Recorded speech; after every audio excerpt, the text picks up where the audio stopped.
BNP নেতাকর্মীদের সহায়তায় ঢাকার বিভিন্ন এলাকায় বিপণী বিতান খোলা হয়েছে। আতঙ্কিত নগরবাসীর স্বস্তি ফিরিয়ে আনতে বিএনপির ভারপ্রাপ্ত চেয়ারম্যান তারেক রহমানের নির্দেশে এই দায়িত্ব পালন করছে ঢাকা মহানগর বিএনপি। সকালে হাতিরপুলে দোকান মালিকদের সাথে বৈঠক করে মোতালেব প্লাজা খুলে দেওয়া হয়।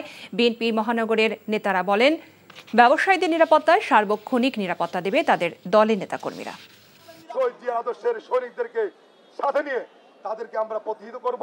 এই স্লোগানকেই বুকে ধারণ করে ইতিমধ্যে সারা বাংলাদেশকে দখলমুক্ত করতে হবে। যারা আজকে এই দেশ পরিচালনা করার জন্য অন্তর্বর্তীকালীন যে সরকার আছে সেই সরকারকে সহযোগিতা করতে হবে। যারা আইন শৃঙ্খলা রক্ষার দায়িত্বে আছেন তাদেরকে আমাদেরকে সহযোগিতা করতে হবে। আমরা সকলে মিলে ঐক্যবদ্ধভাবে একটি সুন্দর বাংলাদেশ করতে চাই। আমাদের দায়িত্ব হচ্ছে আপনাদের জানমালের নিরাপত্তা দেওয়া। এই কাজটা আমরা করছি। এই কাজটিতে আপনাদের সহযোগিতা দরকার। আমরা আপনাদের সাথে আছি, দল আপনাদের সাথে আছে, জনগণ আপনাদের সাথে আছে। আপনারা ভীত হবেন না, নত হবেন না। এদেশ আপনাদের, আপনাদের ব্যবসা আপনারা নির্বাধায় করবেন, নিঃসংকোচে করবেন।